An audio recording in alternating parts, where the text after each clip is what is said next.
The Hail Varsity Radio Saturday Morning Show, presented by the Nebraska Lottery. Strap yourselves in. Here are your hosts, Chris Schmidt. Y'all don't even know he was a virgin until he's 28, and now, roll tide. And Mark Kraynak. Time has come for someone to put his foot down. And that foot is me.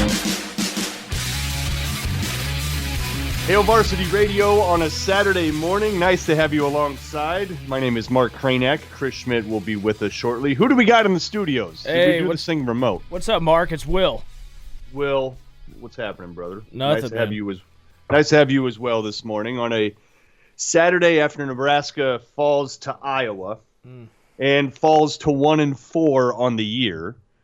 And if I had told you that that would be Nebraska's record in year 3 of Scott Frost 3 years ago, you wouldn't have believed it. No. I didn't believe it.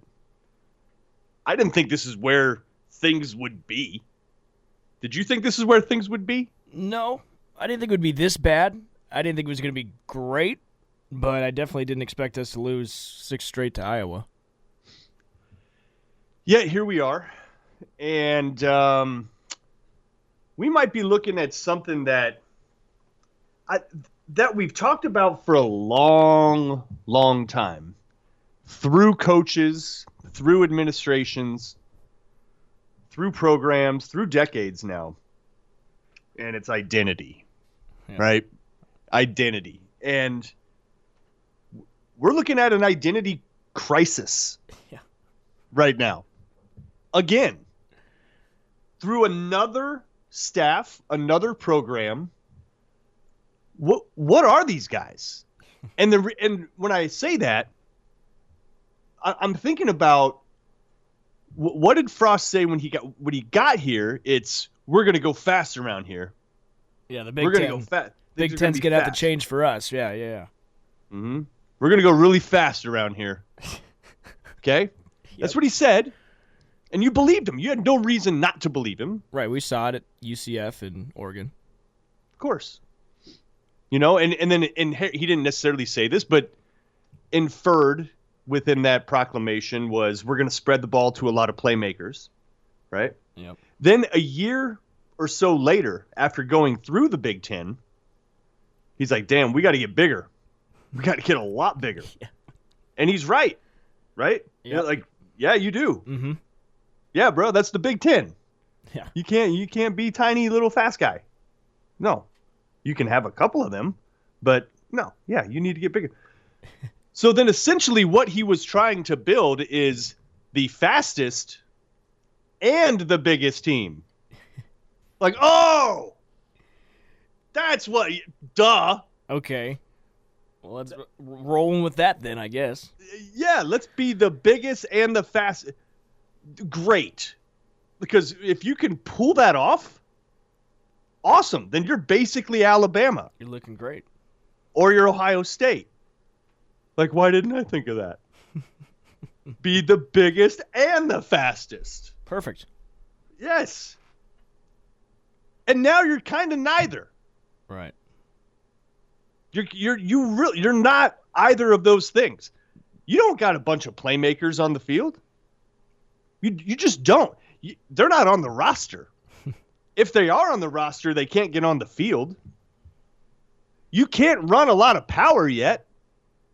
Your power back is hurt. Right.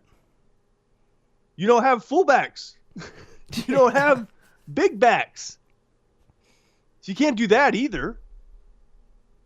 So what are you? And I'm bringing this up because it's like I firmly believe this too. And this isn't to start off with, oh, well, Frost has to go. I still think the dude needs time. I really do. Mm-hmm. I wish it wasn't true.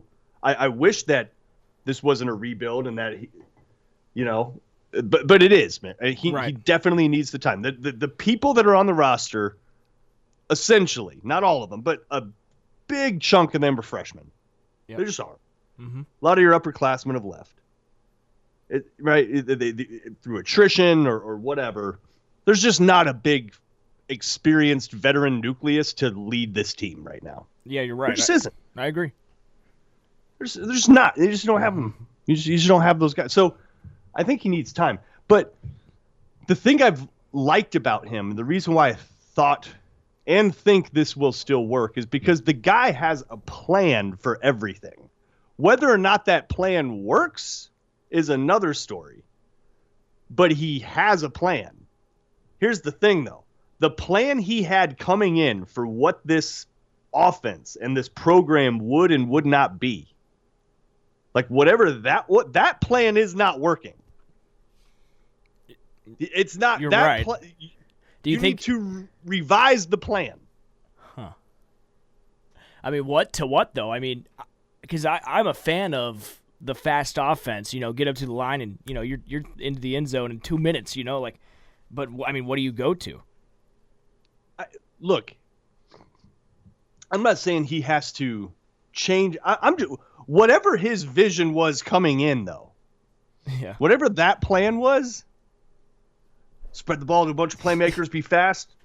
That ain't how your roster is, man. Right. You got Wandale, who's a baller. Definitely. You got Xavier Betts. Mm-hmm. But, true freshman. Look, you need to roll with what you got right now and figure it out.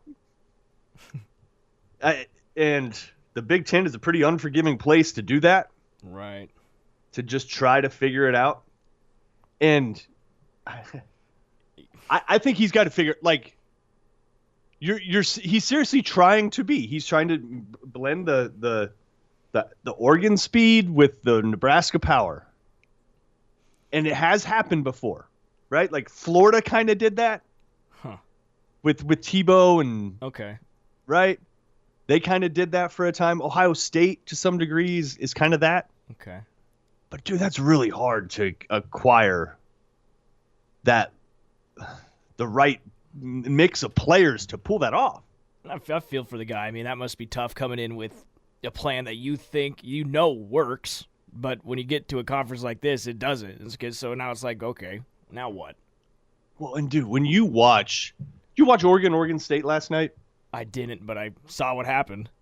You might as well be watching another sport when you're watching Pac-12.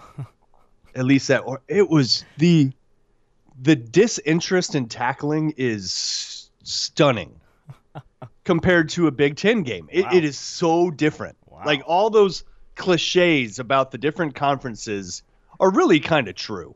I mean, they just are, like, yes, you will have some hard hitters. You have some good defenders in the Pac-12, but collectively as units, dude, they don't care about tackling people. I mean, it's just not like that. It is just a very different sport, which is why bowl games are so awesome when you pit, these vastly different styles together. So he's coming from that kind of style. It's just different. It is, and I even like going along with that. The other thing, part of that identity when he got here was the fear of failure. And I when looking at the team, man, I feel like they are playing with a lot of fear of failure. Yeah, no, I think that's really fair, and you're pointing to. So look, you got to figure out what you're trying to build as a program. Like, what can you build sustainably here? What whether it's an offensive style, a system, what is it that you can build where players will come and they will stay, they won't leave, mm-hmm. Yeah, and they will develop into this. Like, what is that system? Develop that. Okay, that you got to figure that out. Mm-hmm. And it is going to be some sort of weird. It's not going to look like Oregon. It's not going to look like Tom Osborne's option. You got to figure it out. But what's it going to be? Because they haven't figured it out yet. Right. And I'm like, we're not going to go to the title game, so maybe just take the rest of the season and try and figure that out, or you just figure it out in the offseason. But I don't know. You know more football than me, Kraynak. Well, listen. But you just touched on something else. And it points to just leadership in general. Yeah. The fear of failure thing is part of it. And this is not to make excuses, okay? Sure. I'm just stating facts here. These are things that are happening. Whether or not you want to treat those as an excuse or a reason or whatever, totally different story. But you're looking at a coach that's relatively young, who recently lost his father, recently became a father, is coaching during a pandemic, and has a pretty young staff around him. Okay, and this isn't all, again, I'm not saying all this because it's like he deserves some sort of pass or we should feel sorry for him. Sure. I'm just saying, though, that's a lot. Dude's got a lot going on. Mm-hmm. Okay, a lot happening there. On top of running the Nebraska program, being the head coach at Nebraska, is a difficult job. That is not an easy. This is not a place you cut your teeth. Yeah, no, it's a good question. What's more challenging, being the president of the United States or bringing back Husker football? I think it's a tough argument. I mean, look, it's not easy. It's not. It's a hard job, and so he's trying to learn that as well. So you got all that going on, and meanwhile, the plan you had coming in isn't quite like. It's almost like a midlife crisis. Yeah. It's like a mid-program crisis. Yes, that is a great way to put it. Right? He's trying to he's got a lot to fit. He needs to look, the inexperienced staff around him, that's on him. That was his leadership decision. Mm-hmm. And of course, we've reached the time of year and we've reached the record where, of course, the knee-jerk reaction is fire staff members. Yep. Saw a lot of that. That's in the water right now. And who knows? He might. Mm-hmm. Who knows? But you have inexperience all over the place. You just do. This is not a veteran coaching staff, and they are going up against pretty veteran-ass coaching staffs. Right. Pretty regularly in the Big Ten. Programs that know exactly who they are and what they are. Iowa knows exactly what the hell it is and who it is. Northwestern knows exactly what the hell it is and who it is. Illinois does not, which is it's almost like Illinois just that's such an outlier. I can't even fathom that whole situation right now. But Ohio State knows who the hell they are and what they want to be. Right? These programs have firmly planted identities. And I know it gets frustrating when Frost brings up, and he did this yesterday in the press conference. He harkens back to the 90s, harkens back to, he literally brings up Peter and Wistrom. And he brings up, nobody had to tell those guys to get after it. And he's alluding to culture and he's alluding to juice and things like that. I get what he's saying, like what he's trying. I don't agree with the way he's trying to do it, but what he's trying to say, and it is true, you have to have a program that self-polices, that the team itself leads. That's what he's trying to say. And he brings up his personal experience in the 90s because that's the way that he kind of can. That's the analogy he's trying to bring up. It's the metaphor he's using, whatever you want to call it. But and then fans roll their eyes because it's after another freaking loss. So you kind of roll your eyes at no matter what the hell he says. You're just like, oh god, he's bringing up the Peter. Let's talk 90s. Let's talk 90s, Kraynak. I am sorry. I hit a train. My dog. I'm kidding. I just got to bed. I got to bed at 11, and you know when you hit snooze and you roll over. Never done it. And then you go. I'm here bright and early every freaking Saturday. And then you go, oh bleep, because the wife's like, it's 6:50. What are you still doing here? The fact that your wife sounds like that is concerning. She is Linda Blair from The Exorcist. She is such a sweet, beautiful woman, and there's an evil streak. Incidentally, you have been with her since the 90s, so we have. Segue. It works well. Good segue. She had a little Jennifer Aniston haircut, and it was wonderful.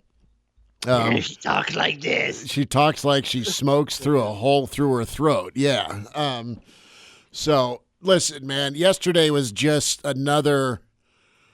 There's a wonderful gif of karate or jiu-jitsu training on the internet, and it's it's different shots to people's growing, where maybe it's a log, maybe it's a tire iron, maybe it's a knee, maybe it's a kick. you've probably seen it. And that's what yesterday was for Nebraska fans, because it was different in the sense where things got figured out. They overcame their own inefficiencies and still scored with some bad snaps to tie things up at halftime, 13 apiece. And then you go get the football and you go score. So you had a pretty good run. 1 3-and-out was it yesterday for Nebraska. Their final 5 out of 7 possessions, they were able to score. So against a very good defense. Against a very good defense. But I think, and I listened to Coach Frost's postgame. We're going to re-air that here coming up at 7:30. So you've maybe seen the clips, but get the whole thing, the whole context of things. And his kids right now don't care about the 90s. Fans still love the 90s and want to return to the 90s. But they're also tired of hearing about it. I think Scott Frost, he gets today's kids. And I think the thing you got to do with 18 to 22-year-olds, and I even got to do with Junior, that I never did with my dad, really was like, ask why. Why do I need to cut the grass? It's 100 degrees out. Because I freaking said so. Yeah, of course. That's a generational thing. Why? Yeah, why? So I think when he references and touches on the 90s, I think that's his why to his team about internal motivation, self-policing, and he's not wrong. You talk to any coach, any era, no, even winners today, he's not. Urban Meyer, he'll get on BTN and say, well, the best teams I had were self-led. He's trying to get somebody to step up in that locker room and be leaders of the program. And what does he have now? He's got a great dude, and Adrian Martinez, that stayed ready, didn't pout, and came back and played a good football game. And there are things that he could do better, clearly, downfield. But in the same sense, we just see it where there's not trust with some of the receivers, because, there were some times where Betts was open, right? But in the second half, Iowa would bring a delayed blitzer, and that would screw things up, okay? So there are people getting open, and then there are times where Adrian can brush his teeth back there, and nobody's getting open. I mean, that's football. But back to the why part, him talking about the 90s and how things were back in my day, that's his why, okay? And this is why we did it. This is how we did it. These were the results that followed. And the thing that's wearing on people is his reference to previous staff, and he was a little more, I guess, diplomatic about that yesterday versus past times where he's kind of thrown or pointed out issues, locker room or accountability issues, right? Because it's a rebuild, right? That's been talked about by him. And Keyshawn Johnson kind of called him out on it this week nationally. But Scott, I got a kick out of, and it didn't make some happy, but I loved his not back down attitude of, well, I'm still Scott Frost when it comes to the doubt topic. People doubted me at Nebraska, and look how that turned out. He still has, at least verbally, unwavering faith, and he's got to portray that. But it doesn't match up with the final clip I saw of him where Adrian strip sacked and he's like crouched on his knees on the sideline, just deflated. And then we all saw him in the post game where every jugular in that giant neck was ready to pop because he was so pissed. And here's my problem. I am so frustrated with the offensive line, and they're not going to be perfect. I get it. Football's tough. The offensive line's your key. And I know enough people who know Greg Austin that they know he's a good coach and they think he can do the job. And I still think that's possible. But when you've got two of your young pups, you only had 4 penalties yesterday, but man, damn it, those were so key with the hold, right, that didn't need to happen, that blew up a 31-yard gain for Nebraska. The false start that was just rough. Man, they were killers. And then a guy that is your captain, and your captains are supposed to be not only guys that are most respected, but they're also, you want the best player and the hardest worker to be the same dude, okay? Because that's your team leadership. And, I mean, poor Farniok just got worked by that defensive tackle, and it just, God, he feels sick, and you feel for him. But you just keep having – you can't have some of your air quote best keep getting beat, right? And even with the Juergens situation where, I mean, they went back to him and Cam got things fixed in the second half, but you still had issues in the first half that derailed some things, man. Of course, they overcame one of them for a touchdown drive. But your take on identity – and what are they trying to be? I mean, I think there's so much searching going on, and I just want to see practice. I want to see what's going on. I want to see what's who and what's being. Happening. No, I know, but I'm just saying this staff and this head coach grew up the right way with how they practiced at their programs. Did they though? Well. All of them? I think right. Most, yeah. I mean, between Rude and between Frost and between Austin, I mean, they're Nebraska guys. Oh, okay. Right? I mean, Travis Austin Fish, under Callahan, though. Yeah, well, but, I mean, Austin's, Rude under Frank and Callahan. Right. They had enough success in their careers to. Chinander under Ferentz, and then some stuff with the Eagle. I don't know. Well, I don't know. What's going on in practice, and why is it such a self-inflicted and what's going on with the damn issue. Roster, dude? Well, and because you got Delancey that's into the transfer portal. There's other murmurs out there that other young people. Listen to the roster. Listen to Florida for a second. 13 Florida signees since Frost has got here, right? 13. 4 are left on the roster. You've signed 13 players in 3 years from the state of Florida. 9 of them not here. Gone. No contribution. Or minimal. Okay. And look, I think we expected some roster attrition.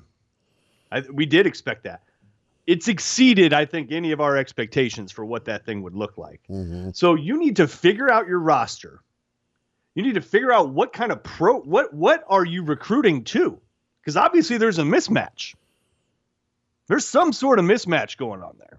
There's some sort of disconnect of what a player is expecting they're going to have when they get here versus the reality. There's a disconnect going on there. Can I dive into my theory with that? Sure.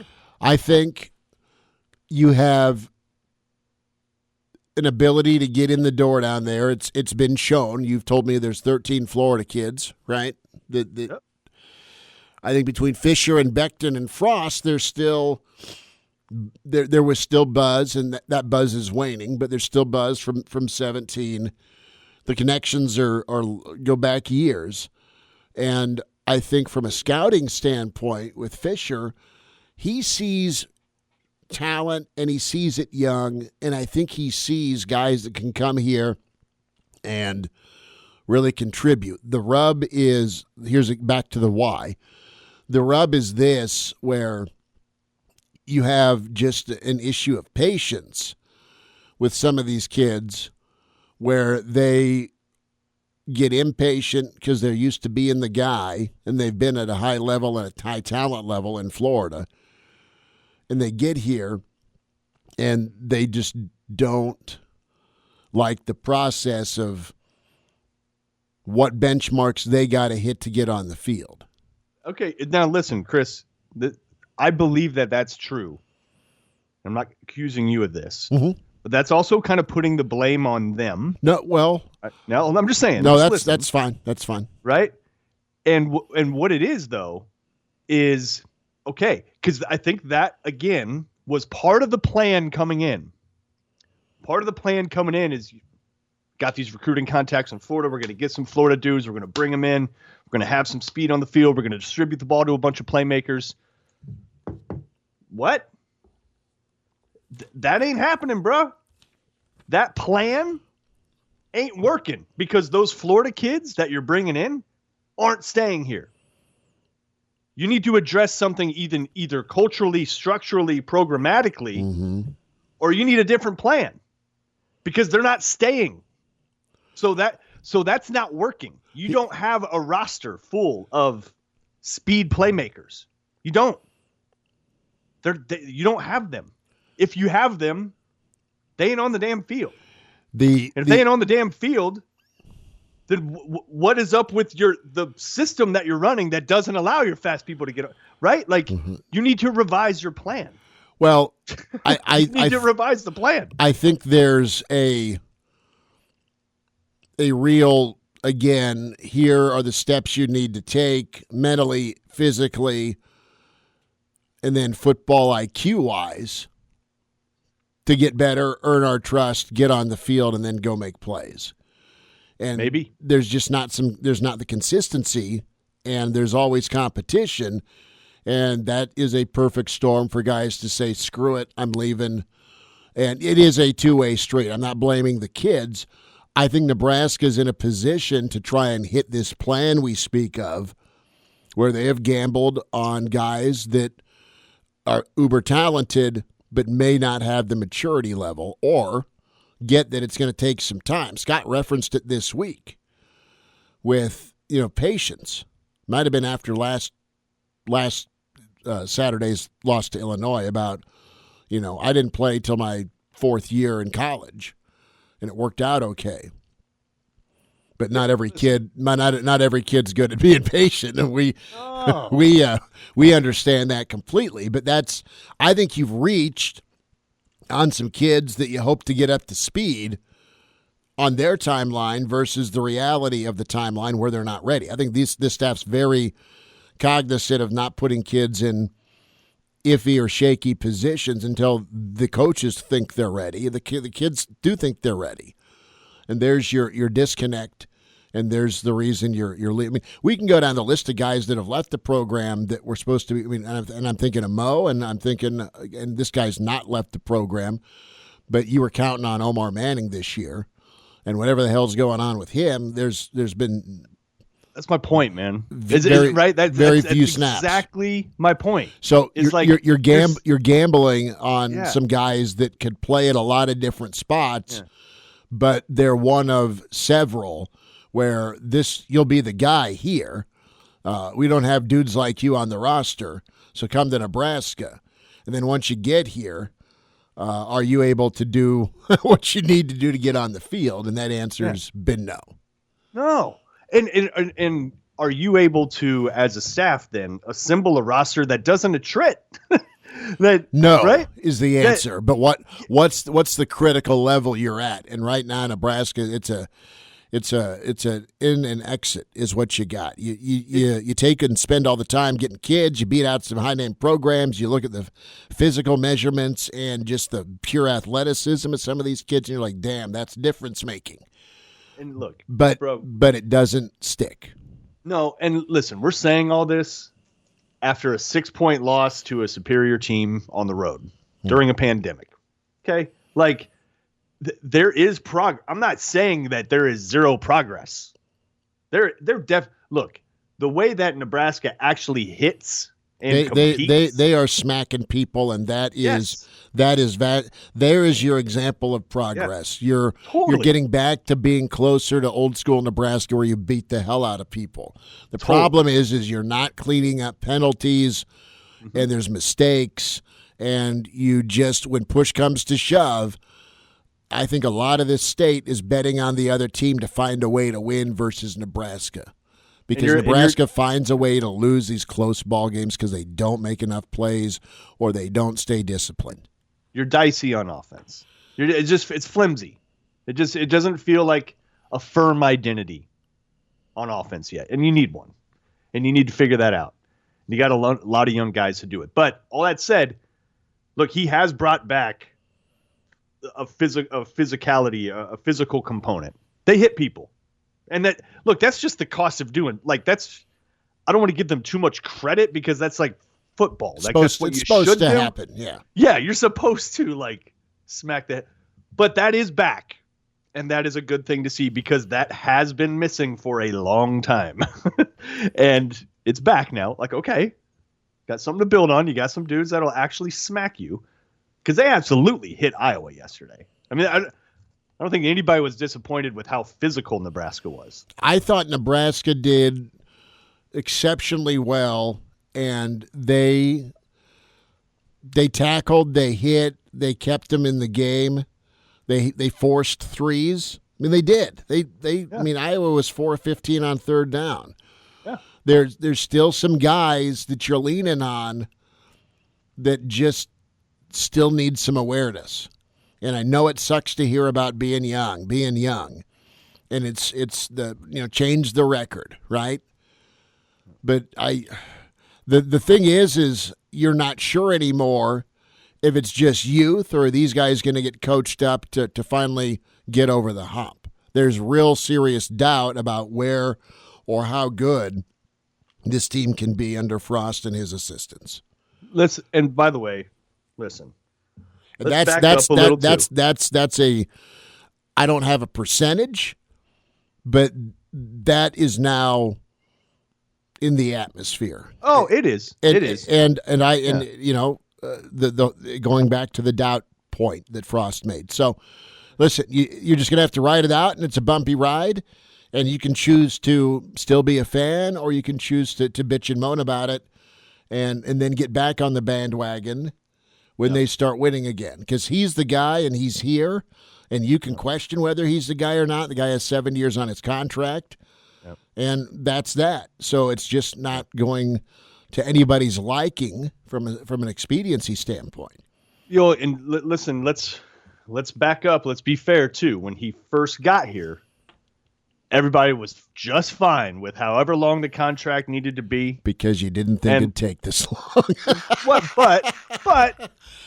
But everybody also realized the depths to which the program had sunk. Well, I think it was just like, give this dude time. Like, it's got to work. Give him whatever he wants. Let him spend the time to build this right. Like, everybody was in agreement with that. And then, two, coming into this year, I think we all kind of put an asterisk next to the season anyways because of the pandemic. Sure. I think it's important that we don't lose sight of those. Like, when you're in the middle of it, it's easy to nitpick and criticize and talk, right? But when you step back and think, like, hey, said from the beginning, this dude needs a long time. Well, he's only 2.5 years in. Well, the other side of that, and then two, this season is a train wreck for a lot of reasons. It is for a lot of programs. The thing that makes you have pause, though, is seeing the same mistakes. Sure. That just absolutely fires you up as a Nebraska fan. Sure. The inability to execute and play smart, clean football.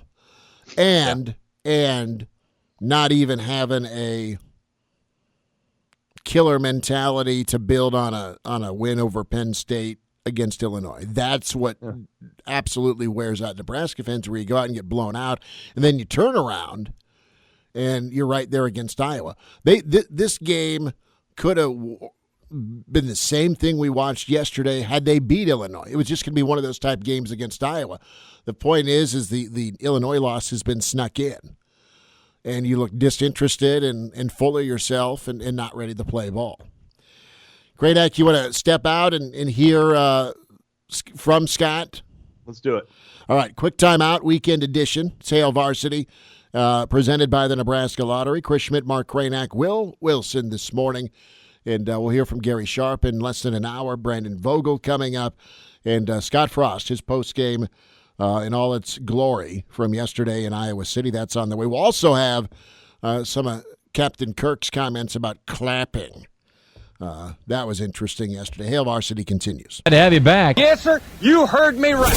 Here are the guys, Schmidt and Kraynak. Well, Hector, here's the game plan. You're going to bring us 2 absolute martinis. You know how I like them, straight up. And then precisely 7.5 minutes after that, you're going to bring us 2 more. Then 2 more after that every 5 minutes until one of us passes out. Excellent strategy, sir. Break down the loss. I was embarrassed last week with the way we played, the way we approached the game. That's on me as a coach. I told the guys in the locker room after, I'm not embarrassed to coach this team. I'm proud of this team.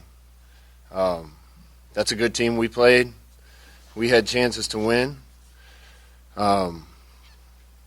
We got to button things up and do the little things right all the time so that the 2 or 3 plays that cost us that game don't happen. I thought they moved on their field goal to go up 23-20. Didn't get called. We're down a field goal, run the ball down deep into their territory and get a holding penalty. Defense steps up and gets a stop. We fumble a punt. We're down 6. Defense gets us another stop. We have a chance to win the game, but you can't do those things against good teams. The good teams in this league are buttoned up like that. And I keep saying we got a lot of talent in this program right now. We went toe-to-toe with those guys. We went toe-to-toe with Northwestern. We're just doing the little stuff that gets ourselves beat. And part of that's a function of having young players, that we need time with them to get them buttoned up. But I was proud of the team today. Sooner or later, woulda, coulda, shouldas need to turn into wins, but I don't doubt it for a second. Next question, Parker Gabriel. Hey, Scott, you made a couple of references to special teams there in that answer, but how frustrating to sort of go toe-to-toe with them offensively and defensively and have a couple of breakdowns special teams-wise that cost you. It's really frustrating. We spent a lot of time on that. I expect it to be better. We were supposed to punt the ball to the sideline like we did later in the game, and we left one in the middle of the field. That can't happen. That's the detail and stuff that I'm talking about. That as an entire coaching staff and the leaders on our football team, we can't let anything happen, not 1 inch of anything that's not disciplined, not buttoned up. Those things can't happen. We need to catch every punt in practice, every punt, because it matters. We played too good defensively to give them the fields we gave them. And it can't be we're buttoned up on defense and we don't play well on offense. It can't be we play well on offense and don't play well on special teams. That kind of discipline has to go all the way through the program. That starts with coaching staff. It was way better this week. The kids approached the game way better. I love their intensity, love their fire, love their fight. That's how they need to play every week. Mitch Sherman. Hey, Scott, how'd you feel about the quarterbacks today, and what went into your thought process to use them the way that you did? We told them they were both going to play. Our plan was to play Adrian 2 series and put Luke in. We graded every rep last week in practice, and they were dead even. Both completed 81% of their passes in practice. Both had 2 turnovers, one of which wasn't their fault. We got 2 good young players, 2 good quarterbacks. We need to continue to hit a few more of the easy things that they give us that we miss at that position, particularly in the pass game. But I thought we threw it downfield better. I thought both guys managed the game well when they were in, and we got 2 good players. We'll continue to let them compete. I said last week, Luke's the future of this program. There's no doubt what kind of player I think he's going to be. I just don't know if that future is now or when Adrian's all done at Nebraska. But I've been doubted in Nebraska as a quarterback. Adrian's felt that too. I was proud of how he responded. Next question, Joe Nugent. Scott, it was a good spurt there at the end of the first half and then coming out to start the second half, and then something changed. What was it? I don't think anything changed. We got really bad field position a couple times, and they're a good team. And we needed one more drive somewhere. We needed one less fumble, one less penalty, one more stop, one more call. That's the kind of game you're going to have to win against Iowa and Northwestern because they don't give you anything easy. And Wisconsin, those are really good teams. Really good teams that, you know, have been doing the same thing for a long time, know what they're doing. They have detail and discipline in their program because they've been building it for a long time. We're still trying to get there. We're a heck of a lot closer than where we were. That's why I told the guys to walk out of here with their head up high. I told you I was embarrassed to coach the team last week because we didn't play like a team that I want to coach. But I would say I don't think our record's indicative of where we are right now and the improvements we've made. Just sooner or later, we got to be buttoned up and detailed enough to make sure that these close games go our way. Derek Peterson. Yes, Scott.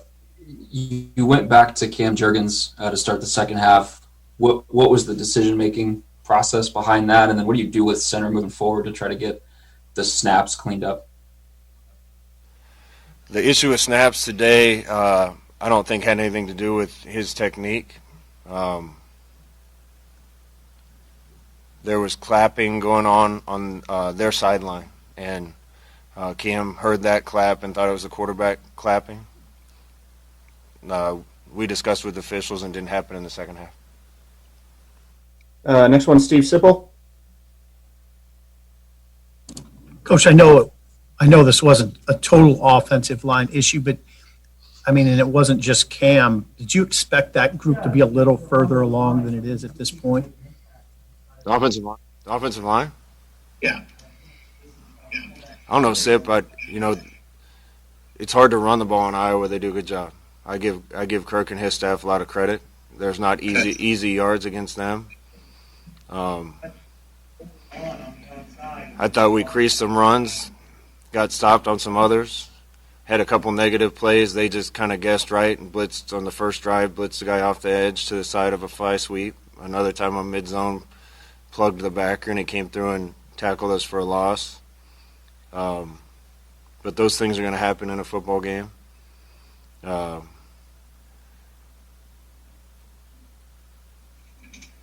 I think they're playing pretty well, especially considering we got Cam Jurgens at center that's been an O-lineman for 2 years, and Ethan Piper is a freshman, and Bryce Benhart is a freshman.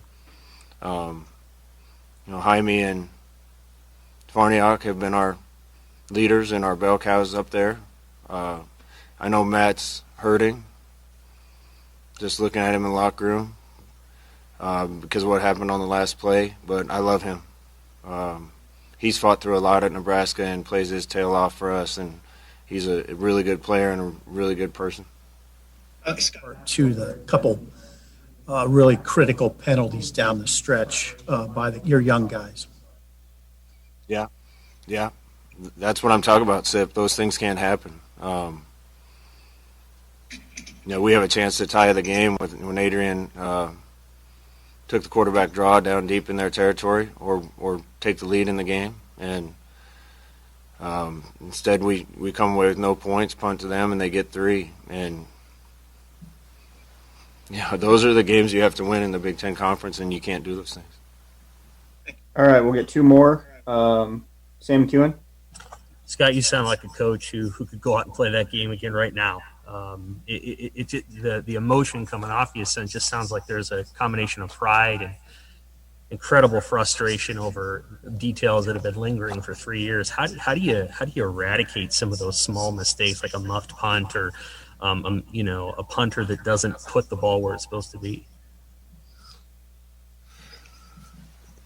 Sam, getting that type of discipline and that level of discipline in our program has been a 3-year process for me, and it's making me old.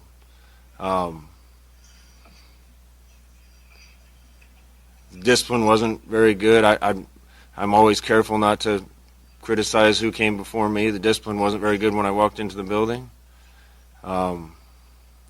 Give the old guys that are still here from when we got here a lot of credit for sticking through what they've stuck through and giving us the leadership that they give us. It's unfortunate we didn't have spring ball. That would have helped. With COVID, we weren't able to spend as much time around our young guys. We're playing a lot of young players, and that kind of discipline takes time with them too. But you ask me how you get it done, nobody can ever be late to class. When somebody was late to a workout when I was in school, it never got to Coach Osborne because JP and Grant would take care of it. Nobody can ever give less than 100% at practice. Finals till the last minute and not study. When you're detailed on the little things all through the week and all through the year, the detail comes in the game. And we still got some work to do. But when I look at the faces of the guys in that locker room, I think they understand it and they're committed to getting it done. Did you put on your coaches this week to really impress upon them the need to coach it up this week and have this in preparation? Yeah, that's the coach's job. That being said, nobody had to tell me to go out and play my butt off every week. Nobody had to tell Mike Minner and Michael Booker and Joel Makovic to go play their butt off every week. But that's our job if it's not getting done to get it done. I thought the coaches did a great job this week. I loved how we approached the game today.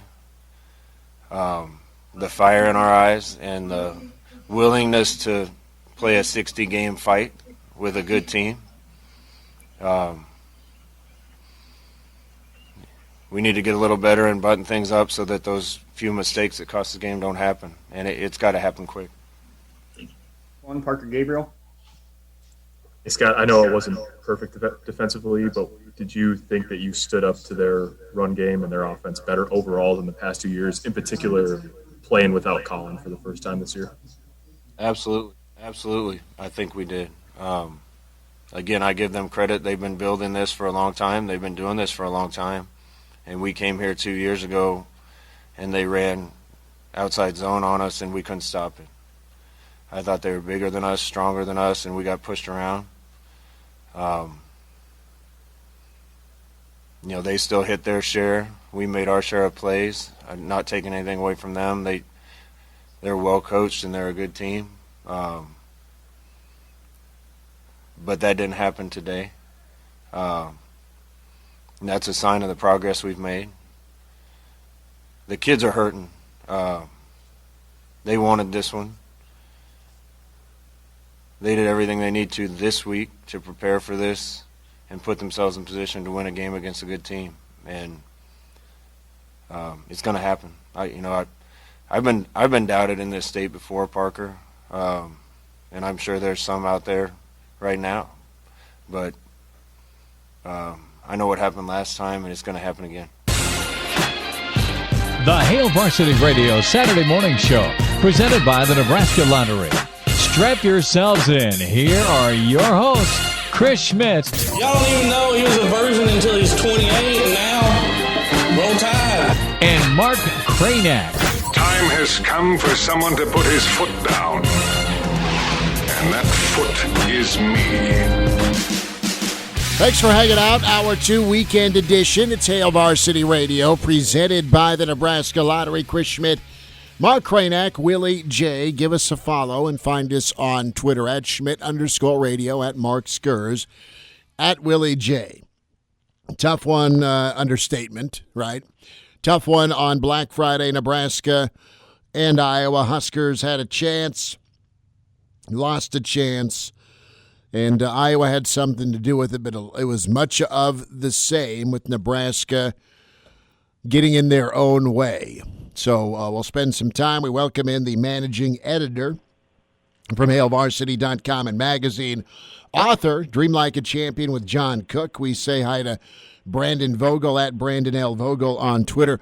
Vogues, have you ever been doubted before with your smoking or grilling ability, your ability to barbecue, and if you were doubted, did you have an answer?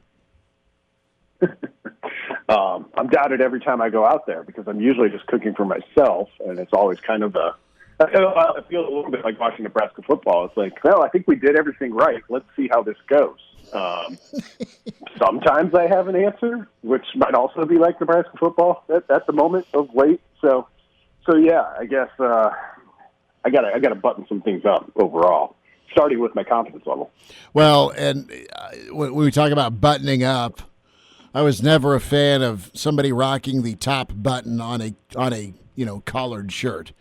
That was prominent in the golf days, where you wear the short sleeve polo that was beautiful, but then they'd go full top third button. I'm like, what are you doing? There's no breathability there. This is turning into Seinfeld. But to the buttoning up portion of things, you felt good for a while, Vogues, with, all right, Nebraska got down, Nebraska then tied, Nebraska had momentum, the Rodgers sack, you saw the excitement on the sideline, that juice carried over out of the third quarter with a touchdown drive, and then Iowa got the football, and it was critical, and what happens, Nebraska needs a stop, they don't get a stop, Iowa ties, and it's your typical back and forth. At least, you know what, at least it's now back and forth, gut-punching Oklahoma-type losses versus just getting mauled for 4 quarters. So I guess there's progress there, but it's still pain for Nebraska fans, and, it's just more of the same, Vogues. And for the life of me, and I was kind of screaming to Kraynak, I'd love to see what goes on in practice. Why do things keep happening to this team? And I want to move on from the why me mentality. I also want to move on, even though I think the reason for the messaging by Frost about the 90s, he's telling guys about why and internal motivation, and if you do these things this way, you'll be champions. I mean, he's explaining to them. I just don't know if folks are over 90s story time, and that's not a shot at the 90s guys. They were great, and we all, and most of us that of this age, really loved watching them perform. They were incredible. So it's not a shot at them, but man, I just there's a lot of questions and still no answers, and this game could have gone just the same way. The difference now here over the last 2 weeks, Vogues, is you have the Illinois loss that snuck in there, and that kind of compounds things. There's a lot to unpack from yesterday. What was the most frustrating, and were you at a point yesterday where you said, okay, Nebraska is now going to lose this? Was there a tipping point at all? No, and that might be the biggest takeaway. Like, there were moments, and in our staff chat, which becomes an interesting place in game. There were a couple of moments in the first half where I was really close to thinking, okay, this game's almost over. Not because the lead was so big, but just because like the way it was going. When Iowa punted down to the 2, so Nebraska gets a stop on a scoring chance on a drive across their 40, and Iowa punts it down to the 2. I'm like, oh, geez. If they're doing that, they're playing their brand of football, and it's going to be tough. I mean, the score was that was the second Nebraska's second offensive drive of the game. Mm-hmm. So Nebraska came out and got a first down, which is essential, and was able to punt it away, which didn't cover very, very well. So that was kind of like execution stayed. And then the third down after a penalty sets Iowa back at 2nd and 21. They picked the third down on the pass interference penalty. I thought if Iowa got a touchdown there right before halftime, that game was going to be hard for Nebraska to come back in. So really the story of it for me might have been Nebraska being able to overcome some of those things and kind of fight through it and make it a game. And first drive out in the second half, kind of take the upper hand. So overall, the frustration, I guess, was the shocking sameness of it all. But for the most part, I came away encouraged from Nebraska. They really needed to play well. And I think for the most part, they did against an Iowa team that's that I still think is really good. Brandon Vogel is with us on Hail Varsity Radio. And Brandon, I know what you're saying, and it's weird to say this, 2.5 years into Scott Frost's program tenure. But defensively, they held up. And for the most part this year, that's kind of been the case. Are they dominant? Hell no. But do they give you a fighting chance? Yes. Right? For the most part, that's what this defense has been. Take the Illinois game out of this whole thing, which was a total anomaly. But offensively, I want to break this down on what Nebraska is trying to be and maybe what the reality is, what they should be. Because if you rewind to when Frost first got here, it's, hey, we're going to go fast around here. And you get the insinuating that, it's going to be kind of an Oregon speed, UCF type thing, distribute the ball to a bunch of playmakers, which is exactly what he did at Oregon and UCF, and it worked. But those playmakers aren't, either they're not on the roster or they can't get on the field. Now, and then he also mentioned a year later after going through the Big Ten, we need to get bigger and stronger, right? And infuse this Nebraska power. It's kind of like they're neither right now, right? Like you're not really a power team that's huge. You're not really a speed team that distributes it. What the hell are they, and what should they be based on recruiting realities and all that? What's your take there? Well, I think what they want to be is the team you saw in the opening drive of the second half. So I think part of the problem here for the offense these past 2 seasons in particular is that they can go fast, but it doesn't feel like I guess, weapon that they use. It feels like they're going fast for the sake of going fast sometimes. But that opening drive, they were on schedule the entire time. And when you can do that, that's when you see them really pick up the pace. A 10-yard run, I think, to open that drive, and then it went, I have it right here, 4 yards, 7 yards, 4 yards, 13, 15, 5, 12. That is kind of, when you think back to the good old Oregon days of that offense, that's what they were. And it's even those 4 or 5 yard runs, they keep you on schedule. They allow you to run the next one quicker, and you're hoping that at some point you're just going to catch a defender who's, out to lunch for a play or maybe not in the right spot. But I think the big thing, the reason that you can look to that 2018 season, particularly the back half of it, and thought seeing the future of the offense and for it not to look like that anymore is the lack of a handoff run game. They still just don't have one. And right now they don't have much of a downfield passing game. So they're pretty limited in 2 regards. But I think it really starts with that run game. You look at what Devine and Ziegler did over those last 6 or 7 games for Nebraska that year. They could hand the ball off to him and he could get yards consistently, but he would also break some big plays. They're almost totally reliant on the quarterback run game for their most successful runs. Sometimes when you get Wandale back there, he's been steadily increasing or improving, I think, as a runner, as a handoff runner the past 2 weeks. But it's just they're built to be able to run the football, and not having that, I think, has really slowed their progress down. Brandon Vogel's with us, HailVarsity.com and magazine.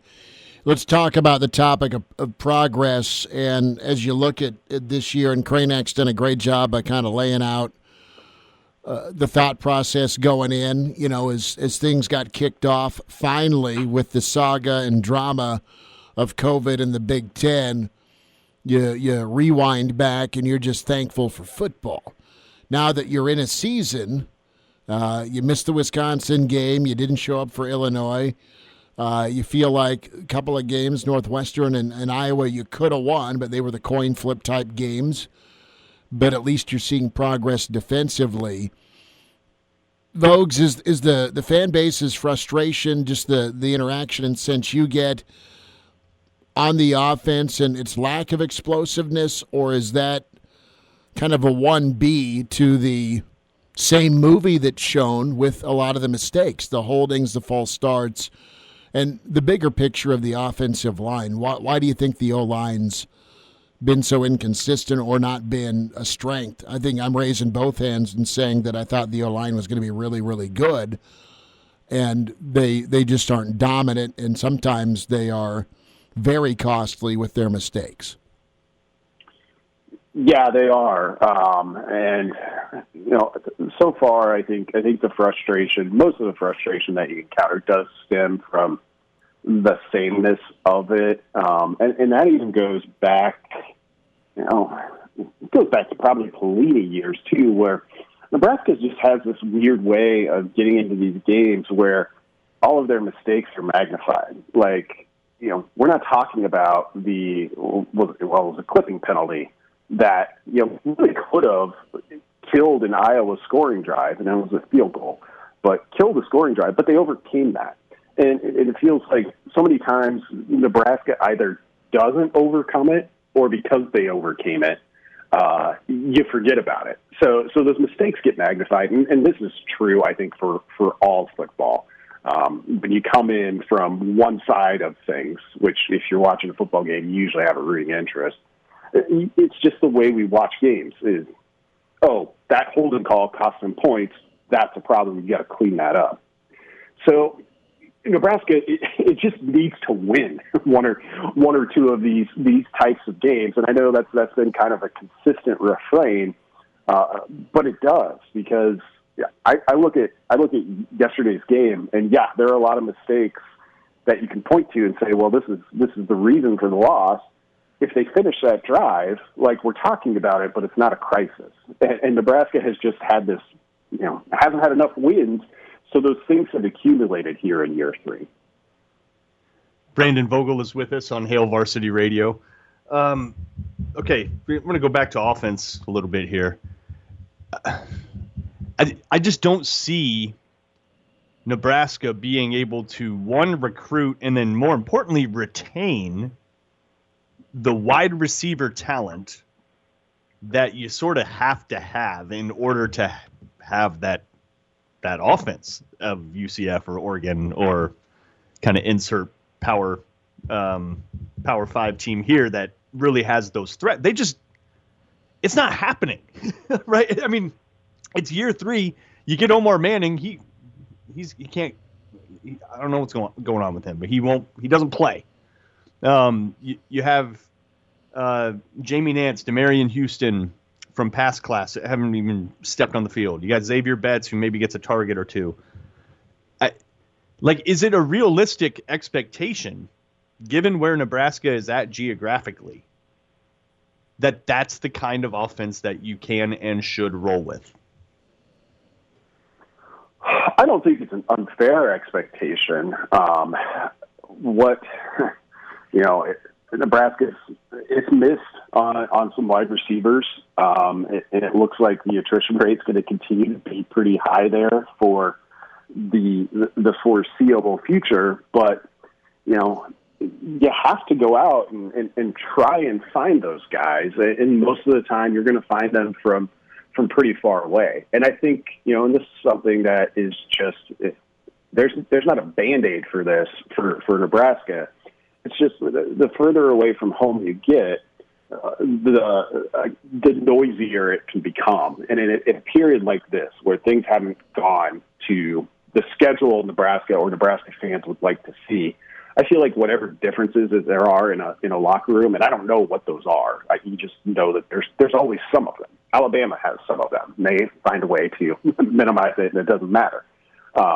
They can become magnified. If you're a guy from Florida who came all the way to Nebraska and things aren't going the way you thought, it takes a lot to kind of power through that. I guess the counterexample to wide receiver and what's going on for Nebraska right now, the best one might be Indiana, which might have the best top to bottom wide receiver core in the conference at the moment. And those guys are from, I think, one's from Florida, another from Mississippi, and their top 3 receivers are all from the South. Like, Tom Allen went to Florida specifically as an assistant, almost as a coaching residency, to build those connections in Florida. And Indiana's been able to use it. So, again, what's the difference between Indiana and Nebraska right now? And I think it's just kind of the unity of the team as a whole. That might help Nebraska retain some of these guys, which I think is the big issue. It's an equal issue to choosing the right ones and being good in your evaluation. That's so hard because, credit Nebraska for being able to go get all of that Florida talent, but it's about retention and development, and we just haven't seen yet when those kids left, have they gone on to be stars or pros somewhere else. Some may not. I don't know, but Vogues, it's really tough because I don't doubt the thing that got on either Coach Fisher or Becton or Frost's radar with these kids, right? I mean, I trust their scouting eye. It's just, I don't know, and I had a theory that you just have impatience by young kids. Why am I not playing? It's a losing team. Let me get in there. But I think there's a checklist of things that need to happen to earn some time on the field, and Nebraska's just not giving out, the old hall pass to go jump out on the field. And I think there's some disconnect there. There's some frustration with the kids, and that's what Nebraska's also, Vogues, and do you think I'm right with this or not? Maybe they've reached on kids where the talent level is obvious, but are they ready to put in the time and the grind to be college football players and be told no? Yeah, I think there's some of that, so Nebraska, this staff's kind of best recruiting window would have been that 2019 class when, okay, yeah, you started out 0-6, and that's not ideal, but by the end of it, people were feeling pretty good, and it's still a year one, so you can sell a little bit of, see those losses. If you come here, you can help us eradicate those. But since then, you'd like to have some success to play on in recruiting. I mean, think about what Iowa's recruiting materials look like now for guys that are in on both the Hawkeyes and the Huskers, and they could be pretty snarky for the past 3, 4, 5 years, and you have another year onto that now. That's an issue just in terms of local recruiting, but not having sort of. Nebraska hasn't become more trendy since that 2019 class. And you look at who's playing now, and that 2019 class is carrying a pretty heavy load. But this most recent class, you look at the attrition that's already happened there and what might be coming down the pike. It's going to be tough. Like, you don't make that up with the 2021 recruiting class or just one recruiting class in general.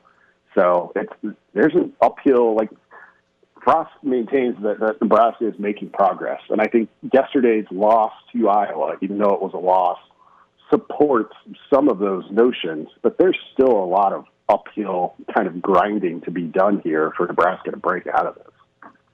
Yeah, and you look at Florida in particular. The staff has signed 13 players. There's 4 left on the roster in 3 classes. 4.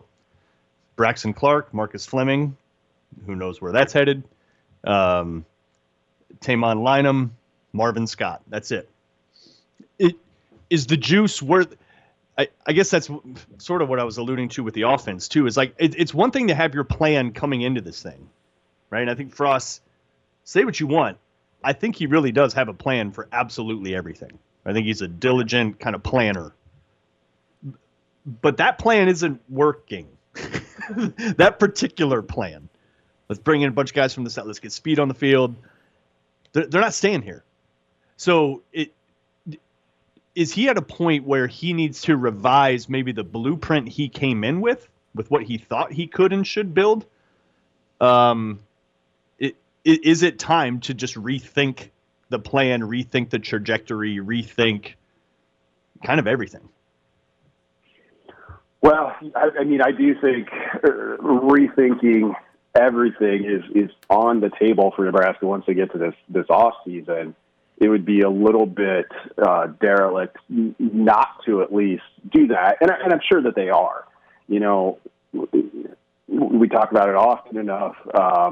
Frost is still a young head coach, and that UCF stint was so quick. I mean, it was 2 years and saw so much success that you kind of get to the next place, and the thing that you did that worked hasn't worked here, And just that's where you see the experience part of it, I think, potentially come in is, okay, well, what's your backup plan? What's your secondary plan? And I think Nebraska's still trying to figure that out. Well, hold on to the best parts of plan A that still worked.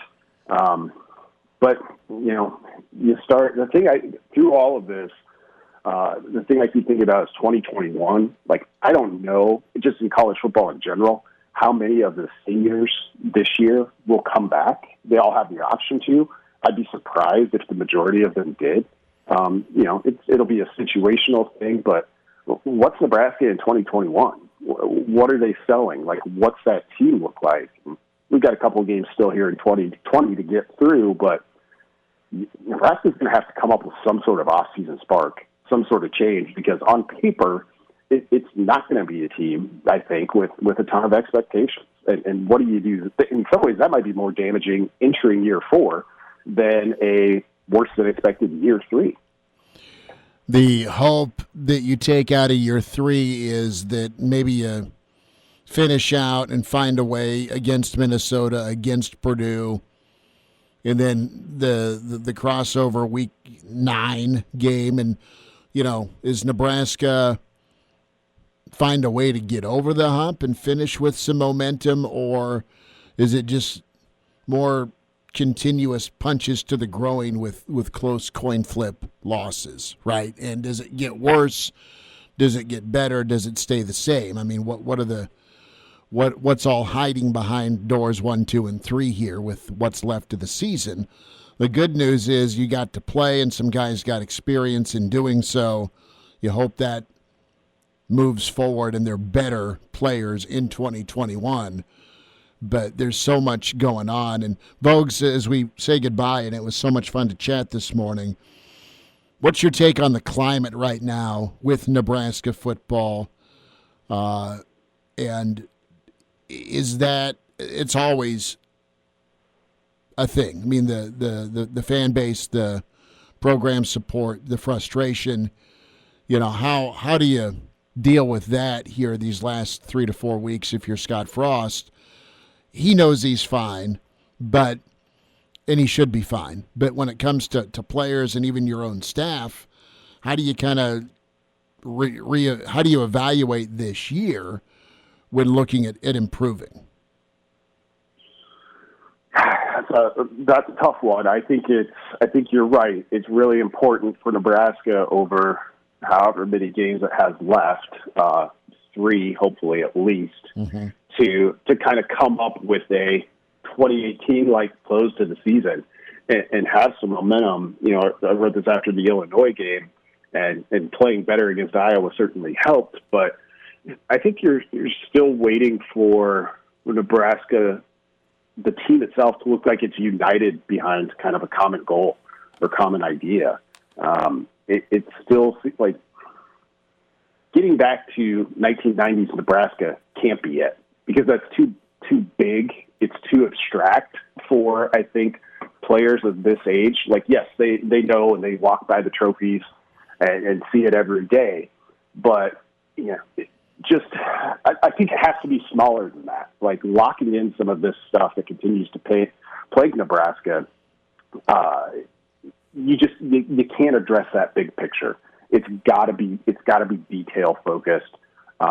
You look at these, you've got to lock in the execution part of things. Start there, and if you can do that, then the natural advantages you have at a football school like Nebraska can kind of take hold.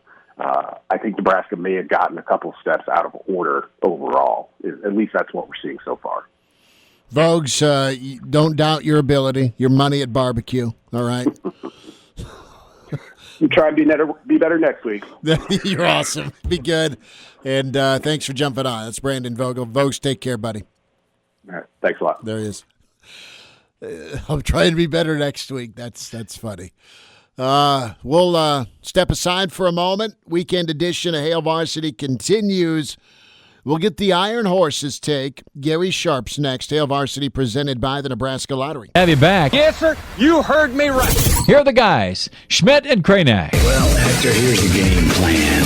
You're going to bring us 2 absolute martinis. You know how I like them, straight up. And then precisely 7.5 minutes after that, you're going to bring us 2 more. Then 2 more after that every 5 minutes until one of us passes out. Excellent strategy, sir.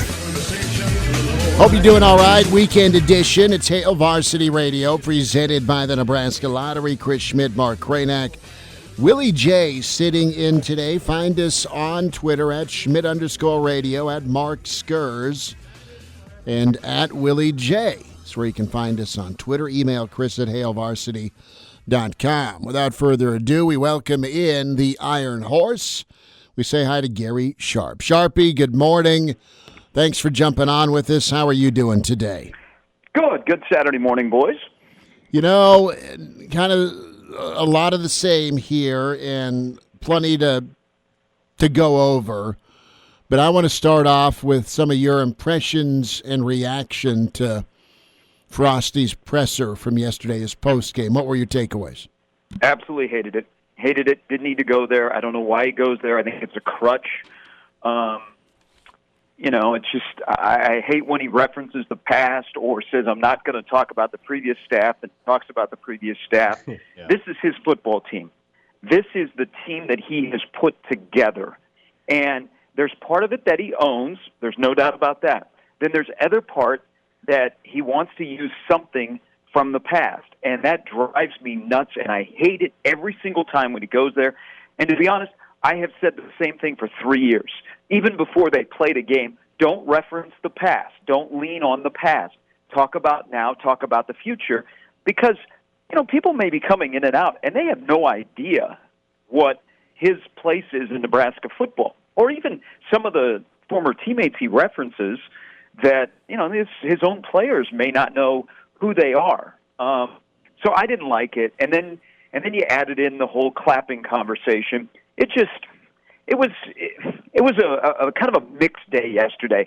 I think when you're almost 30 games in and 11 of your 19 games are one-possession losses, you could sit me down and say, hey, I think we're making progress. This is where we're making progress.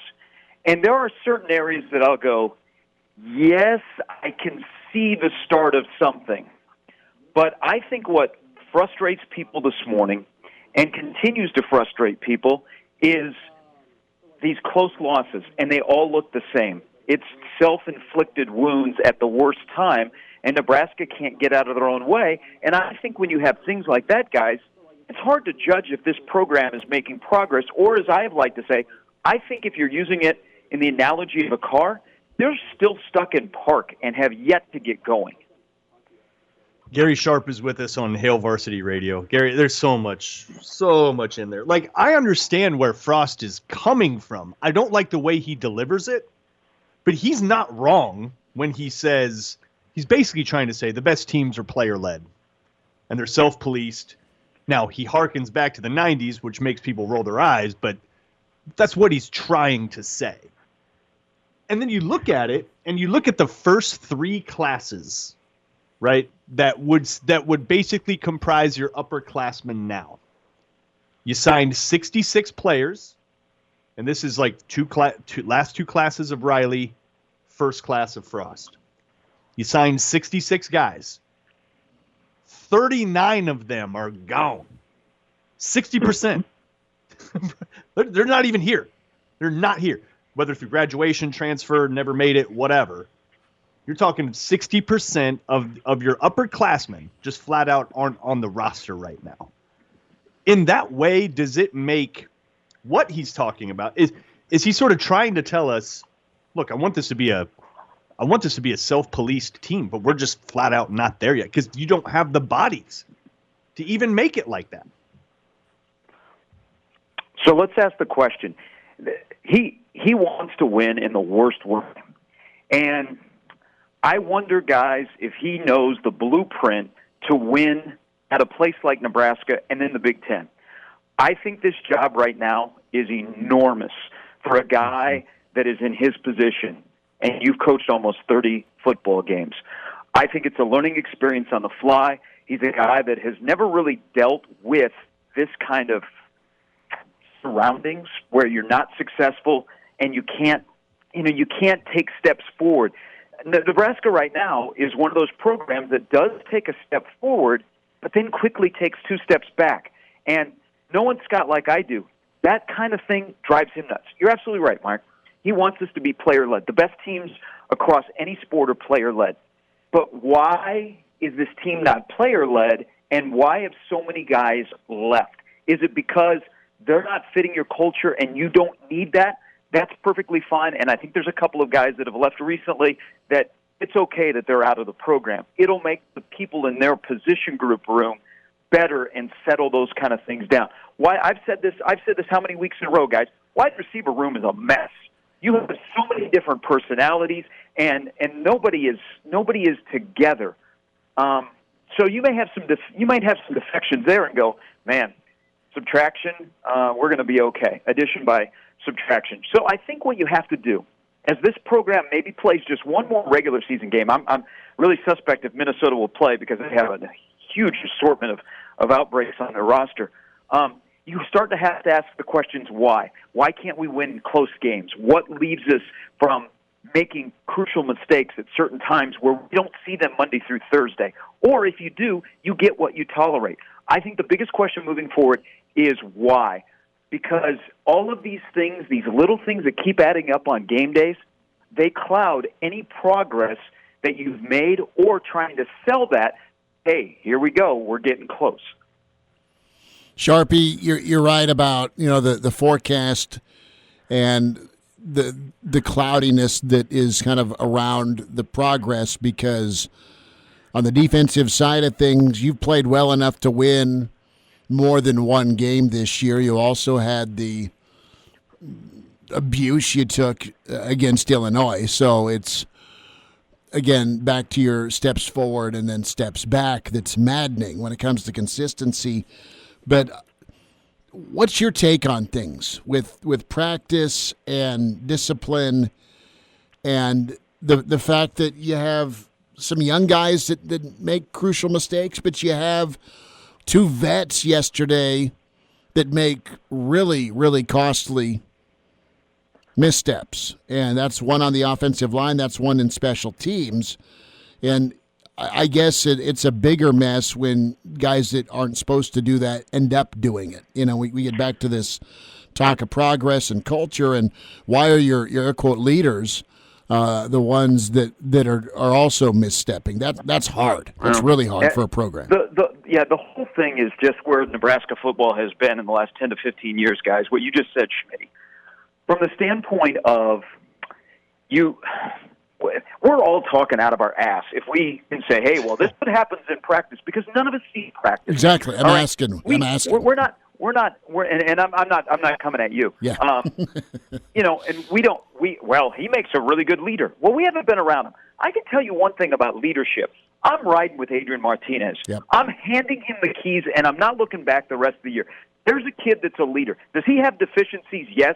But that's a guy I want on the football field leading my team. There's a captain. He's for a reason. You can knock his play, and it has dropped off. You can't knock his character. That's the guy I'm riding with. It's the frustrating thing, but at the end of the day, guys, you got to look in the mirror, and right now, where Nebraska football is, with 3 games left in this COVID season, which I don't believe is a throwaway because Nebraska hasn't had any major outbreaks. All of the regulars have played. You have to look in the mirror and say, right now, we're a very average football program. Very average football program, and we can't get out of the average category until we do X, Y, and Z. And until then, we have to accept where we're at, and that is an average football program that can't play complementary football. If I would have told you, if we did this show yesterday morning, and I would have told you that the Black Shirts were going to go to Iowa City, a team that's won 3 in a row, and they're running the ball down people's throats, and they look like what Iowa's supposed to look like. And Nebraska defensively is going to go in there after the last 5 years of never sacking an Iowa quarterback since 16, the last 5 years giving up over 6 yards per carry. Black Shirts are going to go in there. They're only going to give up 2 offensive touchdowns, and they're going to hold Iowa to less than 3 yards rushing. You're going to say Nebraska won the football game. But you know what? There were other 2 phases that were not good enough. And then we've had games this year where one phase is really good and the other 2 phases are not. Nebraska's an average football team. There are certain pieces there that I think can work, but they need a lot more than that, and they need to get everything going at the same time, which is still not just a Scott Frost problem. It's been a problem for a while that has plagued Nebraska football. It's funny too, Gary, because we say all this and it's all true. Like the sum of the parts is just discombobulated and flat out odd. I mean, it's a weird team to watch. They're strange, but Gary, they just lost by 6 on the road to Iowa. They just lost by 8 at number 11 Northwestern. Right? They also crapped the bed against Illinois. Let's throw that one aside. But when Scott says they're not that far away, you can kind of see that, but it's just like you're just sick of hearing it. Yeah. Okay, but they're really not. They played okay against Iowa yesterday. They really did. They played well enough defensively to win. Mm-hmm.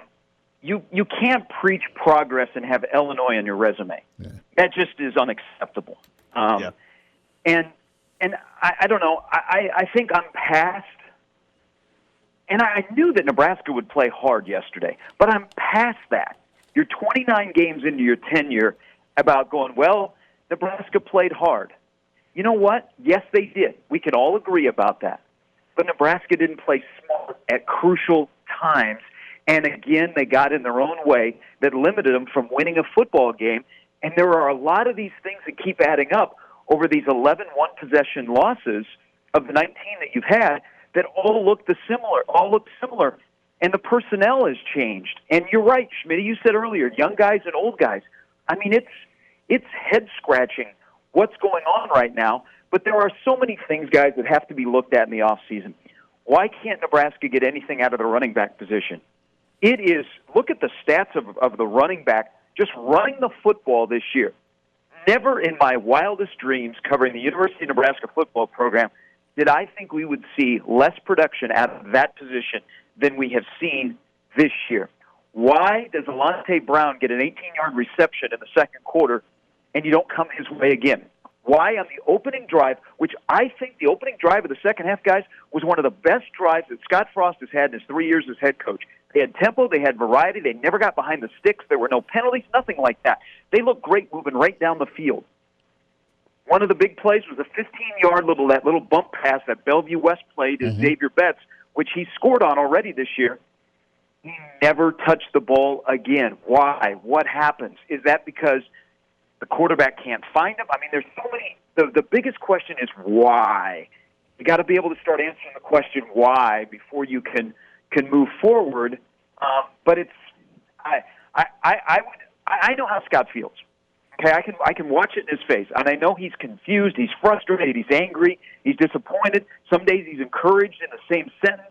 He'll be back to, oh, no, because there's a lot of stuff that doesn't make sense. We try and make sense of putting pieces together, and you get to the next part of the piece, and you go, oh, well, that's not going to work. I mean, it's frustrating right now, and I think you guys hear, I hear from a lot of fans that they're just tired.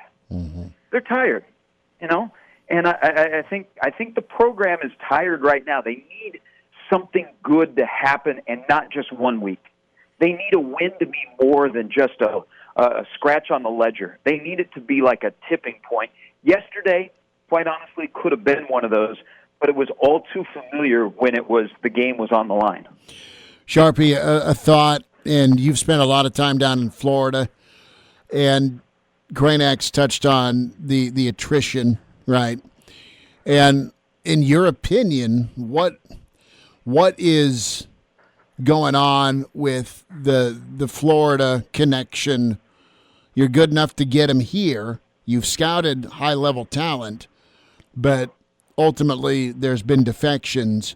And I think, and I'm not blaming Coach Fisher or Coach Becton, I'm just asking out loud, man, because I trust those guys with their eyes. I mean, and they'll scout guys for quite a bit of their high school career, and when you look at the peer group that's recruiting some of these kids, they're not just getting diamonds in the rough; they're getting kids that other places want.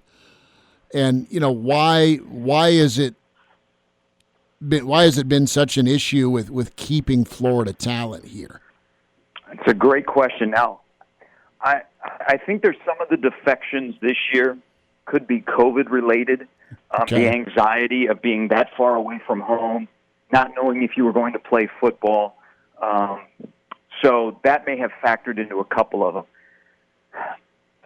I think Travis Fisher's a great recruiter. Mm-hmm. I think he has a great handle on South Florida kids. Now, the state of Florida, the kids in South Florida are built a little bit differently than the kids in Central or North Florida. It's just because there's more attention to the kids in South Florida when it comes to college football if you're a top-level recruit. I don't know if some kids get here and they think just because they were the cream of the crop at their high school in South Florida where they have great high school football, that they should be able to walk in and play right away, and when they don't, they get upset and it's time to go back home. I'm not sure what the reason is there. I truly believe Nebraska does not promise guys playing time when they're recruiting them. They said you will come in and you will earn your spot. And also, let's be honest, some guys, the culture is not for them. It's a culture that demands a lot out of you and demands almost 24/7 that you're a football player and you love the game as much as the head coach and the staff.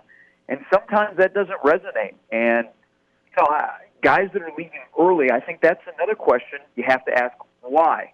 Because you can say, well, you don't need those guys. We can go to California. Well, look what happened to California kids. You need places to go get your skill guys. Yeah. You just, it's a crapshoot when it comes to recruiting. You never know how it's going to work out. Because there's the Florida guys that are still on the roster, they kind of like it here, and they're contributing.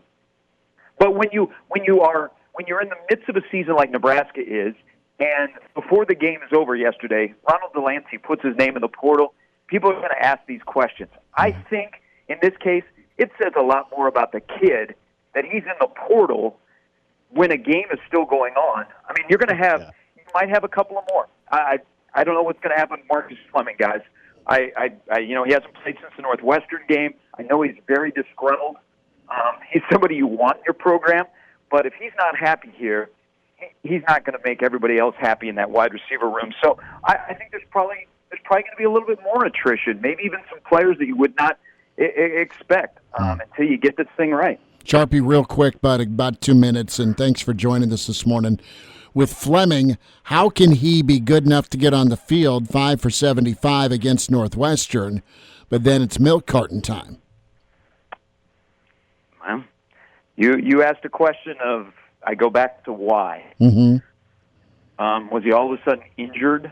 Omar Manning, who I put off to the side. Yeah. I don't know. Those are questions that are eluding all of us from the outside. But if you have a moment like Northwestern where you're like, oh, man, this kid can play, and you don't see him afterwards, you're wondering, okay, what's going on? But this might be a bigger thing, guys, when it comes to the skill guys and the wide receivers not named Wan'Dale Robinson. Alante Brown, 1 catch yesterday. Xavier Betts, 1 catch. There is no doubt that those 2 guys can play in the Big Ten and make a difference for Nebraska. Why aren't they targeted, or why aren't they given the ball more after they have success? Think about it from a player standpoint. If that's the case, aren't you asking questions why? Yeah. Or you're saying, okay, I know why. I got to do this, this, and this.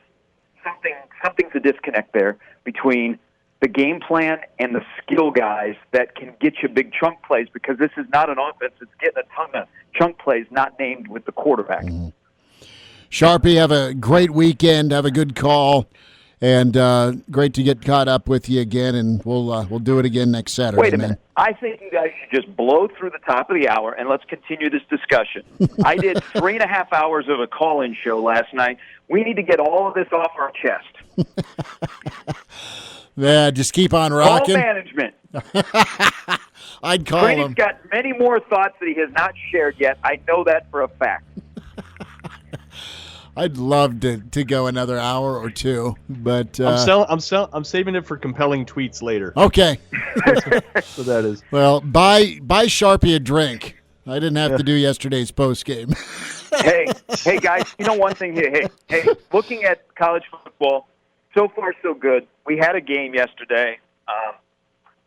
I do think brighter days are ahead it's taken a little bit longer than to get there, and we don't know what the end game will be. But there were more promising things yesterday. Hey, Damian Daniels against the number one center in the country, I thought held up pretty well. He was good. He was great yesterday. Did All right, well. that's good. We end on a positive note. I'll call back at 9:30. See you, Sharpie. Appreciate you, brother. That'll do it. Weekend edition. Back at you Monday, 4 o'clock with Hail Varsity. Kraynak, you be good. You as well, sir. All right, Willie J, appreciate you much. We'll talk to you Monday on Hail Varsity.